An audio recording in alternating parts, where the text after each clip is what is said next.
Hi guys, welcome back to the channel. So ಇವತ್ತಿನ ವಿಡಿಯೋದಲ್ಲಿ Monday night ರಾ, ಎಷ್ಟು ವರ್ಷಗಳಾಯಿತು ಅಂದರೆ ಈ ಥರ ಒಂದು ಮಂಡೇ ನೈಟ್ ರಾ ನೋಡಿ ಶಾಕಿಂಗ್ಸ್ ಅಂತ ನೋಡೋದಕ್ಕೆ ಸಿಕ್ತು. ಸೊ ಜಡ್ಜ್ಮೆಂಟ್ ಡೇಗೆ ಹೊಸ ಮೆಂಬರ್ ಆ್ಯಡ್ ಆಗಿದ್ದಾರೆ ಆ್ಯಂಡ್ ಎಡ್ಜ್ ಅವ್ರ ಜಡ್ಜ್ಮೆಂಟ್ ಡೇಯಿಂದ ರಿಮೂವ್ ಮಾಡಿದ್ದಾರೆ. ಊಸೋಸ್ ಅವರು ಸೋತಿದ್ದಾರೆ ಅಂತ ಹೇಳ್ಬೋದು ಇವತ್ತು ರಾಲಿ. ಸೊ ತುಂಬ ಆ್ಯಕ್ಟಿವಿಟೀಸ್ಗಳು ನಡೀತು ನಮ್ಮ WWE ಮಂಡೇ ನೈಟ್ ರಾಲಿ. ಸುಮಾರು ದಿನ ಆದಮೇಲೆ ಈ ಥರ ಮಂಡೇ ನೈಟ್ ರಾ ನೋಡೋಕ್ಕೆ ಸಿಕ್ಕಿದೆ. ಸೊ ಏನೇನಾಯಿತು ಅಂತ ತಿಳಿಸ್ಕೊಡ್ತೀನಿ, ತಡ ಯಾಕೆ ಮಾಡೋದು, ಬನ್ನಿ ವಿಡಿಯೋನ ಶುರು ಮಾಡೋಣ. ಸೊ ಗಾಯ್ಸ್, ಇವತ್ತಿನ ರಾನ ನಮ್ಮ ಕೋಡಿ ರೋಡ್ಸ್ ಅವರು ಸ್ಟಾರ್ಟ್ ಮಾಡ್ತಾರೆ. ಅವ್ರು ಎಂಟ್ರಿ ಮಾಡಬೇಕಾದ್ರೆ ಎಲ್ಲ ಕೋಡಿ ಅಂತ ಚಾನ್ಸ್ಗಳು ಕೂಡ ನೋಡೋದಕ್ಕೆ ಸಿಗ್ತಾ ಇರುತ್ತೆ. ಸೊ ಅವರು ಸ್ಟೇಜ್ ಮೇಲೆ ಬಂದ್ಬಿಟ್ಟು ಹೇಳ್ತಾರೆ, ನಿನ್ನೆ ನಾನು ಎಲ್ಲಿನೇ ಸೆಲ್ಲಲ್ಲಿ ನಾನು ಪರ್ಫಾರ್ಮ್ ಮಾಡಿದಾಗ ಸುಮಾರು ಜನರ ಕಮೆಂಟನ್ನು ಓದಿದೆ. ಅವ್ರು ನನಗೆ ಸಖತ್ ಅಪ್ರಿಷಿಯೇಷನ್ನ ಮಾಡ್ತಾಯಿದ್ರು. ಆ್ಯಂಡ್ ಸೆತ್ರಾಲೆನ್ಸ್ ಅವ್ರಿಗೂ ಕೂಡ ನಾನು ಸಖತ್ ಅಪ್ರಿಷಿಯೇಷನ್ನ ಮಾಡ್ತೀನಿ. ಅವರು ಕೂಡ ಚೆನ್ನಾಗಿ ಪಾರ್ಟಿಸಿಪೇಟ್ನ ಮಾಡಿದ್ರು. ಸೊ ನನ್ನ ನೆಕ್ಸ್ಟ್ ಗುರಿ ನನ್ನ ತಲೆ ಮೇಲೆ ಏನಿದೆಯೋ ಅದ್ರ ಮೇಲೆ ಇದೆ ಅಂತ ಹೇಳ್ತಾರೆ. ಸೊ ಅವರ ತಲೆ ಮೇಲೆ ಮನಿ ಇನ್ ದ ಬ್ಯಾಂಕ್ ಇರುತ್ತೆ. ನಾನು ಮನಿ ಇನ್ ದ ಬ್ಯಾಂಕ್ನ ಗೆದ್ದು ರೋಮನ್ ರೈನ್ಸ್ ಅವರ ಮೇಲೆ ಕ್ಯಾಶ್ ಇನ್ ಮಾಡಿ ಅನ್ಡಿಸ್ಪ್ಯೂಟೆಡ್ WWE ಯೂನಿವರ್ಸಲ್ ಚಾಂಪಿಯನ್ಶಿಪ್ನ ಗೆಲ್ತೀನಿ ಅಂತ ಹೇಳ್ತಾ ಇರ್ತಾರೆ. ಸೊ ಆದ ಕೂಡಲೇ ನಮ್ಮ ಸೆತ್ರಾಲೆನ್ಸ್ ಅವರು ಕೂಡ ಬರ್ತಾರೆ. ಸೊ ಕೋಡಿ ರೋಡ್ಸ್ ಅವ್ರು ಶಾಕ್ ಆಗಿರ್ತಾರೆ, ಸೆತ್ರಾಲೆನ್ಸ್ ಅವ್ರು ಯಾಕೆ ಬಂದಿರ್ತಾರೆ ಅಂತ. ಸೊ ಸೆತ್ರಾಲೆನ್ಸ್ ಅವ್ರು ಬರ್ತಾರೆ, ಅದಾದ್ಮೇಲೆ ಮೈಕ್ ತಗೊಂಡು ಮಾತಾಡ್ತಾರೆ. ನಿನ್ನಂತ ಗಡ್ಸಿರೋ ಹುಡುಗನ ಮನುಷ್ಯನ ನಾನು ಎಲ್ಲೂ ನೋಡಿಲ್ಲ, ನೀನು ಆ ಥರ ಆದರೂ ಕೂಡ ನಮ್ಮ ಎಲ್ಲಿನಲ್ಲಿ ರೆಸಲ್ ಮಾಡಿದ್ಯಾ ಹಾಗೆ ಹೀಗೆ ಅಂತ. ಆ್ಯಂಡ್ ಇನ್ನೂ ಕೂಡ ನೀನು ನನ್ನ ರೆಸ್ಪೆಕ್ಟ್ನ ಅರ್ನ್ ಮಾಡಿಲ್ಲ ಅಂದ್ಬಿಟ್ಟು ಒಂದು ಟ್ಯಾಂಕ್ಸನ್ನು ಕೊಟ್ಟು ಹೋಗ್ತಾರೆ ಸೆತ್ರಾಲೆನ್ಸು. ಸೊ ನಾನು ಅಂದ್ಕೊಂಡೆ ಸೆತ್ರಾಲೆನ್ಸ್ ಅವರು ಏನು ಕೊಡಿ ಹಿಂಗೆ ಹೋಯ್ತವರಲ್ಲ ಅಂತ. ಸೊ ಅದಾದಮೇಲೆ ಕೋಡಿ ರೋಡ್ಸ್ ಅವರು ಕೂಡ ಜನಗಳಿಗೆ ಬಾಯಿನ ಹೇಳಿ ಲೀವ್ ಮಾಡ್ತಾ ಇರ್ತಾರೆ. ಬಟ್ ನಮ್ಮ ಸೆತ್ರಾಲೆನ್ಸ್ ಅವರು ಹಿಂದಗಡೆಯಿಂದ ಸುತ್ತಿಗೆಯಲ್ಲಿ ಅಟ್ಯಾಕ್ನ ಮಾಡೋದಕ್ಕೆ ಶುರು ಮಾಡ್ತಾರೆ. ಸೊ ಹ್ಯಾಮರ್ ಅಟ್ಯಾಕು ಒಂದಲ್ಲ ಎರಡಲ್ಲ ಸುಮಾರು ಸತಿ ಅಟ್ಯಾಕ್ ಮಾಡ್ತಾರೆ. ಅವ್ರ ಡ್ರೆಸ್ಗಳನ್ನೆಲ್ಲ ಕೂಡ ಹರಿದಾಕ್ತಾರೆ ಅಂತ ಹೇಳ್ಬೋದು. ಸೊ ಹಾಸ್ಪಿಟಲ್ ಡಾಕ್ಟರ್ಸ್ ಎಲ್ಲ ಬರ್ತಾರೆ ಆ್ಯಂಡ್ ಅವ್ರಿಗೋಸ್ಕರ ಸ್ಟ್ರೆಚರ್ಸ್ ಎಲ್ಲ ತರಿಸ್ತಾರೆ. ಬಟ್ ಕೋಡಿ ರೋಡ್ಸ್ ಅವರು ಸ್ಟ್ರೆಚರ್ಸ್ ಮೇಲೆ ಹತ್ತಲ್ಲ ನೆಡ್ಕೊಂಡು ಹೋಗ್ತಾರೆ ಅಂತ ಹೇಳ್ಬೋದು. ಸೊ ಇವತ್ತಿನ ಮಂಡೇ ನೈಟ್ ರಾ ಓಪನಿಂಗಲ್ಲೇ ಮತ್ತೆ ಇವರ ಥ್ರಿಯಾಲಜಿ ಅಂತೇನಿತ್ತು ಅದು ಕಂಟಿನ್ಯೂ ಆಗ್ತಾ ಇದೆ ಅಂತ ಹೇಳ್ಬೋದು. ಮತ್ತೆ ಇವರ ರೈವಲ್ರಿ ಕೂಡ ಕಂಟಿನ್ಯೂ ಆಗಿದೆ ಅಂತಲೇ ಹೇಳ್ಬೋದು. ಸೊ ಕೋಡಿ ರೋಡ್ಸ್ ಅವರಿಗೆ ಬ್ರೇಕ್ ತಗೋತಾರ ಇಲ್ವಾ ಅಂತ ಮುಂದಿನ ಮಂಡೇ ನೈಟ್ ರಾ ಅಲ್ಲಿ ಅಥವಾ ಮುಂದಿನ ಶೋ ಅಲ್ಲಿ ಗೊತ್ತಾಗುತ್ತೆ. ಈ ಅಟ್ಯಾಕ್ ಮೂಲಕ ಅವರಿಗೆ ಸ್ವಲ್ಪ ಬ್ರೇಕ್ ಕೊಡ್ಬೋದು ಅಂತ ಅನ್ಕೋತೀನಿ. ಸೊ ನೋಡೋಣ ನೆಕ್ಸ್ಟ್ ಏನಾಗುತ್ತೆ ಅಂತ.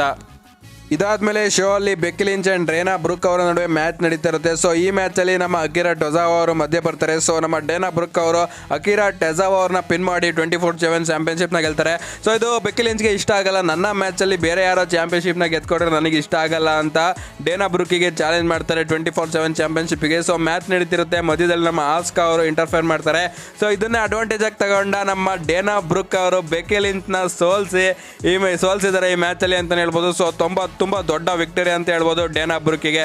ಸೊ ಇದಾದ್ಮೇಲೆ ನೆಕ್ಸ್ಟ್ ನಮ್ಮ ಮಿಸ್ ಆ್ಯಂಡ್ ಮರೀಸ್ ಅವ್ರು ಬರ್ತಾರೆ. ಸೊ ನಿಮಗೆಲ್ಲ ಗೊತ್ತಿರ್ಬೋದು, ಮಿಸ್ ಆ್ಯಂಡ್ ಮರೀಸ್ ಅವರು ಶೋ ನಡೆಸ್ತಾ ಇದ್ದಾರೆ. ಸೊ ಅದರ ಅಡ್ವರ್ಟೈಸ್ಮೆಂಟಿಗೆ ಬರ್ತಾರೆ ಪ್ರಮೋಷನ್ ಮಾಡೋದಕ್ಕೆ. ಸೊ ಅವರು ಪ್ರಮೋಷನ್ನ ಮಾಡ್ತಾ ಇರ್ತಾರೆ. ಸೊ ತುಂಬ ದಿನ ಆಗಿತ್ತು ಮರೀಸನ್ನು ನೋಡಿ. ಸೊ ಇದಾದ್ಮೇಲೆ ನಮ್ಮ ರಿಡಲ್ ಅವರು ಬರ್ತಾರೆ ಅಂತ ಹೇಳ್ಬೋದು. ಸೊ ರಿಡಲ್ ಅವ್ರು ಬಂದ್ಬಿಟ್ಟು ಮರೀಸ್ ಅವ್ರ ಜೊತೆ ಫ್ರೆಂಚಲ್ಲಿ ಏನೋ ಮಾತಾಡ್ತಿರ್ತಾರೆ. ಮಿಸ್ ಅವರು ಶಾಕಿಂಗಲ್ಲಿ ನೋಡ್ತಾ ಇರ್ತಾರೆ ಇವ್ರೇನು ಮಾತಾಡ್ತಿದ್ದಾರೆ ಅಂತ. ಸೊ ಇದಾದ್ಮೇಲೆ ನಮ್ಮ ರಿಡಲ್ ಅವರು ಮಿಸ್ಸಿಗೆ ಹೇಳ್ತಾರೆ, ನಾನು ರೋಮನ್ ರೈನ್ಸ್ ಅವ್ರಿಗೆ ಚಾಲೆಂಜ್ನ ಮಾಡ್ತಾ ಇದ್ದೀನಿ ಅನ್ಡಿಸ್ಪ್ಯೂಟೆಡ್ ಚಾಂಪಿಯನ್ಶಿಪ್ಗೆ. ಸೊ ರ್ಯಾಂಡಿ ಆರ್ಟನ್ ಅವ್ರನ್ನ ಇಂಜುರಿ ಮಾಡಿ ಅವ್ರಿಗೆ ಒಳ್ಳೆ ಪ್ಲಾನ್ ಮಾಡಿದ್ರು. ಬಟ್ ನಾನು ನೆಕ್ಸ್ಟ್ ಚಾಲೆಂಜ್ನ ಮಾಡ್ತಾ ಇದ್ದೀನಿ ಅನ್ಡಿಸ್ಪ್ಯೂಟೆಡ್ ಚಾಂಪಿಯನ್ಶಿಪ್ಗೆ ಅಂತ. ಸೊ ಮಿಸ್ ಅವ್ರು ನಗಾಡ್ತಾರೆ, ನೀನು ರೋಮನ್ ರೈನ್ಸ್ ಅವ್ರನ್ನ ಎಲ್ಲಿ ಸೋಲಿಸ್ದೆ ಅಂತ.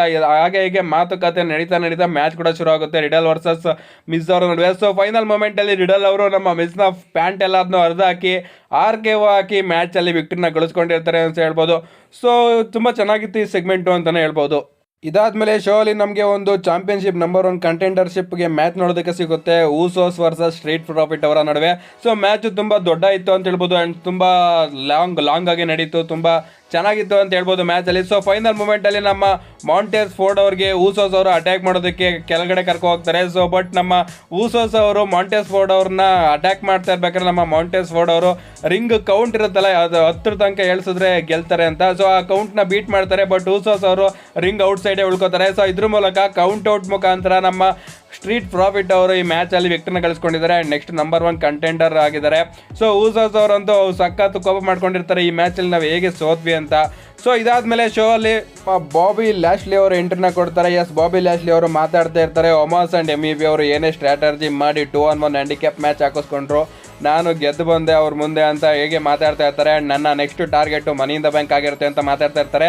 ಸೊ ಅಲ್ಲಿ ನಮ್ಮ ಆಸ್ಟನ್ ಥಿಯರಿ ಅವರು ಇಂಟರ್ಫೈರ್ ಮಾಡೋಕೆ ಬರ್ತಾರೆ. ಬಾಬಿ ಲ್ಯಾಶ್ಲಿನ ಆಸ್ಟನ್ ಥಿಯರಿ ಅವರು ನೀನು ನನ್ನ ಸ್ಪಾಟ್ಲೈಟ್ನ ತಗೋತಿದ್ಯಾ, ಇದು ಟಿವಿ, ಇದು ಈ ಜಾಗ ನಂದು, ಇವಾಗ ನಾನು ಬರಬೇಕಿತ್ತು ಅಂತ ಮಾತಾಡ್ತಾ ಇರ್ತಾರೆ. ನಮ್ಮ ಬಾಬಿ ಲ್ಯಾಶ್ಲಿ ಅವರು ಇವ್ರೇನು ಮಾತಾಡ್ತಿದ್ದಾರೆ ಅಂತಾರೆ. ಆಮೇಲೆ ನಮ್ಮ ಆಸ್ಟನ್ ಥಿಯರಿ ಅವರು ಇಲ್ಲಿಂದ ಹೋಗೋ ಅಂತಾರೆ ಬಾಬಿ ಲ್ಯಾಶ್ಲಿಗೆ. ಆ್ಯಂಡ್ ಬೈಸಿಸ್ನೆಲ್ಲ ತೋರಿಸ್ತಾ ಇರ್ತಾರೆ. ನಮ್ಮ ಲ್ಯಾಶ್ಲಿ ಏನು ಕಮ್ಮಿನ ಲ್ಯಾಶ್ಲಿ ಅವರು ತೋರಿಸ್ತಾರೆ ತಗೋ ಅಂತ. ಸೊ ಇದಾದ್ಮೇಲೆ ನಮ್ಮ ಆಸ್ಟನ್ ಥಿಯರಿ ಅವರು ಒಂದು ಸೆಲ್ಫಿನ ತಗೊಳಕ್ಕೆ ಹೋಗ್ತಾರೆ. ಲ್ಯಾಶ್ಲಿ ಅವರು ಅವ್ರ ಬ್ಯಾಕಿಗೆ ಒಂದು ಒದ್ದೆ ನಿಕಲ್ ಅಂತ ಹೇಳಿ ಕಳಿಸ್ತಾರೆ. ಸೊ ಅದೊಂಥರ ಚೆನ್ನಾಗಿತ್ತು, ಫನ್ನಿ ಸೆಗ್ಮೆಂಟ್ ಅಂತ. ಇದಾದ್ಮೇಲೆ ಶೋ ಅಲ್ಲಿ ನಮ್ಮ ವೀರ್ ಮಹಾನ್ ವರ್ಸಸ್ ಡೊಮಿನಿಕ್ ಮಿಸ್ಟೋರಿಯಸ್ ಅವರ ನಡುವೆ ಮ್ಯಾಚ್ ನೋಡೋದಕ್ಕೆ ಸಿಗುತ್ತೆ. ಸೊ ರೇಮಸ್ ಸ್ಟೋರಿ ಕೂಡ ರಿಂಗ್ ಸೈಡಲ್ಲಿ ಇರ್ತಾರೆ. ಇನ್ನೇನು ವೀರ್ ಮಹಾನ್ ಅವರು ಡೊಮಿನಿಕ್ನ ಸೋಲ್ಸಿ ಗೆಲ್ಲಬೇಕು ಅನ್ನೋ ಅಷ್ಟರಲ್ಲಿ ನಮ್ಮ ರೇಮಸ್ ಸ್ಟೋರಿ ಅವರು ಅಟ್ಯಾಕ್ ಮಾಡ್ತಾರೆ. ಆ್ಯಂಡ್ ನಮ್ಮ ವೀರ್ ಮಹಾನ್ ಅವರಿಗೆ 619 ಕೂಡ ಆಗ್ತಾರೆ. ಸೊ ವೀರ್ ಮಹಾನ್ ಅವ್ರಿಗೆ ಡಿಸ್ಕ್ವಾಲಿಫಿಕೇಶನ್ ಇಂದ ವಿನ್ ಏನೋ ಆಗಿದೆ. ಬಟ್ ನೋಡೋಣ ಈ ಸ್ಟೋರಿ ಲೈನ್ ಇನ್ನೂ WWE ಹೇಗೆ ಮುಂದುವರಿಸುತ್ತೆ ಅಂತ. ಸೊ ಇದಾದ್ಮೇಲೆ ಶೋ ಅಲ್ಲಿ ನಮ್ಮ ಜಡ್ಜ್ಮೆಂಟ್ ಡೇ ಫ್ಯಾಕ್ಷನ್ ಎಂಟ್ರಿ ಕೊಡುತ್ತೆ. ಸೊ ನಮ್ಮ ಎಡ್ಜ್ ಅವರು ರಿಯಾ ರಿಪ್ಲೆ ಆ್ಯಂಡ್ ಡೇಮಿಯನ್ ಪ್ರಿಸ್ಟ್ನ ಹೊಗಳುತ್ತಾರೆ, ಯಾವ ರೀತಿ ಪರ್ಫಾರ್ಮೆನ್ಸ್ ಕೊಟ್ಟರು ಅವ್ರು ಎಲ್ಲಿನ ಸೆಲ್ಲಲ್ಲಿ ಅಂತೆಲ್ಲ. ಸೊ ಅದಾದ್ಮೇಲೆ ಅವ್ರು ಹೇಳ್ತಾರೆ ಜಡ್ಜ್ಮೆಂಟ್ ಡೇಲಿ ಯಾವುದೇ ರೀತಿಯ ಲಿಮಿಟ್ ಇರೋದಿಲ್ಲ, ನೋ ಲಿಮಿಟ್ ಇರುತ್ತೆ. ಸೊ 4th ಮೆಂಬರು ಇವತ್ತು ಆ್ಯಡ್ ಆಗ್ತಿದ್ದಾರೆ ಅಂತ. ಸೊ ಸಡನ್ ಆಗಿ ಅಲ್ಲಿ ಫಿನ್ ಬ್ಯಾಲರ್ ಅವರ ಎಂಟ್ರೆನ್ಸ್ ಪ್ಲೇ ಆಗುತ್ತೆ. ಸೊ ನಾನು ಅನ್ಕೊಂಡಿದ್ದೆ ಫಿನ್ ಬ್ಯಾಲರ್ ಅವ್ರು ಜಾಯ್ನ್ ಆಯ್ತಾರೆ ಅಂತ. ಸೊ ಅದೇ ರೀತಿ ಜಾಯ್ನ್ ಆಗಿದ್ದಾರೆ ಅಂತ ಹೇಳ್ಬೋದು. ಸೊ ಫಿನ್ ಬ್ಯಾಲರ್ ಅವ್ರು ಬರ್ತಾರೆ, ನಾನು ರಿಯಲ್ ಆಗಿ ಕೆಟ್ಟವನು, ನಾನು ಒಳ್ಳೆ ಒಂಥರ ಇರೋದಕ್ಕೆ ನಾಟಕ ಮಾಡ್ತಾ ಇದ್ದೀನಿ ಈ WWE ಕಂಪನಿಯಲ್ಲಿ. ಸೊ ಹಾಗೆ ಹೀಗೆ ಅಂತ ಮಾತಾಡಿ ಜಡ್ಜ್ಮೆಂಟ್ ಡೇಗೆ ಸೇರ್ಕೋತಾರೆ. ಸೊ ಎಡ್ಜ್ ಅವರು ಕೂಡ ಫಿನ್ ಬ್ಯಾಲರ್ ಅವ್ರ ಹೊಗಳುತ್ತಾರೆ, ನೀನು ಎಲ್ಲಿನ ಸೆಲ್ಲಲ್ಲಿ ಕೂಡ ತುಂಬ ಚೆನ್ನಾಗಿ ಪರ್ಫಾರ್ಮ್ ಮಾಡಿದೆ ಅಂತ. ಅದಾದಮೇಲೆ ನಮ್ಮ ಡೇಮಿಯನ್ ಪ್ರೀಸ್ಟ್ ಅವರು ಮೈಕ್ನ ತಗೋತಾರೆ. ಎಸ್, ಜಡ್ಜ್ಮೆಂಟ್ ಡೇಲಿನ ಎಲ್ಲ ಲಿಮಿಟ್ಗಳು ಮುಗ್ದಿದೆ, ಬಟ್ ಒಂದು ಮಾತ್ರ ಬಾಕಿ ಇದೆ, ಅದು ಎಡ್ಜ್ ನೀನೇ ಅಂತ. ಎಡ್ಜ್ ಅವ್ರಿಗೆ ಗೊತ್ತಾಗಲ್ಲ ಏನಾಗ್ತಿದೆ ಅಂತ. ಅದಾದಮೇಲೆ 3 ಜನ ಸೇರ್ಕೊಂಡು ಎಡ್ಜ್ ಮೇಲೆ ಅಟ್ಯಾಕ್ ಮಾಡ್ತಾರೆ. ತುಂಬ ಬ್ರೂಟಲ್ ಆಗಿ ಅಟ್ಯಾಕ್ ಮಾಡ್ತಾರೆ. ರಿಂಗಿಂದ ಹೊರಗಡೆ ಕರ್ಕೊ ಹೋಗ್ತಾರೆ, ಟೇಬಲ್ ಮುರಿಸ್ತಾರೆ. ಅದಾದಮೇಲೆ ಚೇರ್ ಶಾಟ್ಗಳನ್ನ ಕೊಡ್ತಾರೆ. ಆ್ಯಂಡ್ ನಮ್ಮ ಫಿನ್ ಬ್ಯಾಲರ್ ಅವರು ಚೇರ್ನ ಹ್ಯಾಂಡಲ್ ಇರುತ್ತಲ್ಲ ಅದರಿಂದ ಒಂದು ಕ್ರಾಸ್ ಫೇಸ್ ಲಾಕ್ನ ಹಾಕಿ ಎಡ್ನ ಟ್ಯಾಪ್ ಔಟ್ ಮಾಡಿಸಿ ಅವ್ರನ್ನ ಮಲಗಿಸ್ತಾರೆ. ಸೊ ಈ ಥರ ನಾನು ಎಕ್ಸ್ಪೆಕ್ಟ್ ಮಾಡಿದ್ದೆ ಫಿನ್ ಬ್ಯಾಲರ್ ಅವರು ಜಾಯ್ನ್ ಆಗ್ತಾರೆ ಅಂತ. ಬಟ್ ಎಡ್ಜ್ ಅವ್ರನ್ನ ಜಡ್ಜ್ಮೆಂಟ್ ಡೇಯಿಂದ ತೆಗಿತಾರೆ ಅಂತ ನಾನಂತೂ ಎಕ್ಸ್ಪೆಕ್ಟ್ ಮಾಡ್ತಾನೆ ಇರಲಿಲ್ಲ. ಸೊ ತುಂಬ ಶಾಕಿಂಗ್ ಆಗಿತ್ತು ಅಂತ ಹೇಳ್ಬೋದು ಈ ಮೂಮೆಂಟು. ಸೊ ನೋಡೋಣ ನೆಕ್ಸ್ಟ್ ಎಡ್ಜಿಗೆ ಏನಾಗುತ್ತೆ ಅಂತ, ಎಡ್ಜ್ ಅವರ ಬುಕ್ಕಿಂಗ್ ಹೇಗೆ ನಡೆಯುತ್ತೆ ಅಂತ. ಸೊ ಫೈನಲಿ ನಮ್ಮ ಫಿನ್ ಬ್ಯಾಲರ್ ಅವರು ಎಡ್ನ ತೆಗೆದಾಕಿ ಅವರು ಜಡ್ಜ್ಮೆಂಟ್ ಡೇನ ಹೊಸ ಲೀಡರ್ ಆಗಿದ್ದಾರೆ ಅಂತಲೇ ಹೇಳ್ಬೋದು. ಇದಾದ್ಮೇಲೆ ಶೋ ಅಲ್ಲಿ ನಮ್ಮ ಒಮಾಸ್ ವರ್ಸಸ್ ಸೆಡ್ರಿಕ್ ಅಲೆಕ್ಸಾಂಡರ್ ಅವರ ನಡುವೆ ಮ್ಯಾಚ್ ಆಗುತ್ತೆ. ಒಮಾಸ್ ಅವರು ಈಸಿಯಾಗಿ ಸೆಡ್ರಿಕ್ ಅಲೆಕ್ಸಾಂಡರ್ನ ಸೋಲಿಸ್ತಾರೆ. ಸೊ ಸ್ಟೇಜ್ ಹತ್ರ interview ನಡೀತಿರುತ್ತೆ ಡಾಲ್ಫ್ Ziegler and Robert road ಅವ್ರದ್ದು. ಸೊ ಅಲ್ಲಿಗೆ ನಮ್ಮ ಒಮಾಸ್ ಅಂಡ್ MEP ಅವ್ರು ಬರ್ತಾರೆ.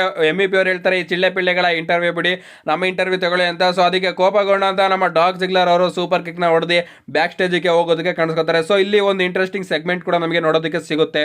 ಸೊ ಇದಾದ್ಮೇಲೆ ನಮ್ಮ ಇಸಾಕಲ್ ವರ್ಸಸ್ ಓಟಿಸ್ ಅವರ ನಡುವೆ ಮ್ಯಾಚ್ ಆಗುತ್ತೆ. ಸೊ ಫೈನಲಿ ಇಸಾಕಲ್ ಅವರು ಓಟಿಸ್ ಅವ್ರನ್ನ ಸೋಲಿಸ್ತಾರೆ. ಸೊ ಆಮೇಲೆ ಕೆವಿನ್ ಆನ್ಸ್ ಅವ್ರನ್ನ ಕರೀತಾರೆ, ನಾನು ನೆಕ್ಸ್ಟ್ ಮಂಡೇ ನೈಟ್ ರಲ್ಲಿ ನಿನ್ನ ಮೇಲೆ ಒಂದು ಮ್ಯಾಚ್ ಆಡಬೇಕು ಅಂತ. ಕೆವಿನ್ ಆನ್ಸ್ ಅವರು ಕೂಡ ಬರ್ತಾರೆ. ಬಟ್ ಅವರು ಕಂಡೀಷನ್ ಹಾಕ್ತಾರೆ, ನಿನಗೆ ಮ್ಯಾಚ್ ಸಿಗುತ್ತೆ ಬಟ್ ನೀನು ಇಸಾಕಲ್ ಎಲ್ಲ ಅಲಾಯಸ್ ಅಂತ ಒಪ್ಕೊಂಡ್ರೆ ಮಾತ್ರ ಅಂತ.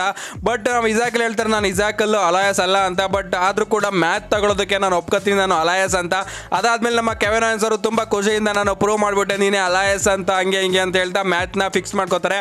ಆ ಮ್ಯಾಚ್ ಫಿಕ್ಸ್ ಆದ್ಕೊಳ್ಳಿ ನಮ್ಮ ಇಸಾಕಲ್ ಅವರು, ನಾನು ಅಲಾಯಸ್ ಎಲ್ಲ ನೀನು ಮ್ಯಾಚ್ ಫಿಕ್ಸ್ ಮಾಡಲಿ ಅಂತ ಇದ್ರೆ ಹೇಳಿದೆ ಅಂತ ಹೇಳಿ ಅವ್ರಿಗೆ ಒಂದು ನೀನ ಕೊಟ್ಬಿಟ್ಟು ನೀ ಸ್ಟ್ರೈಕ್ನ ಹೊಡೆದ್ಬಿಟ್ಟು ರಿಂಗಿಂದ ಲೀವ್ ಆಗ್ತಾರೆ. ಸೊ ನೆಕ್ಸ್ಟ್ ಮಂಡೇ ನೈಟ್ ರಲ್ಲಿ ಮ್ಯಾಚ್ ಇದೆ ಇಸಾಕಲ್ ವರ್ಸಸ್ ಕೆವಿನ್ ಆನ್ಸ್ ಅವರ ನಡುವೆ.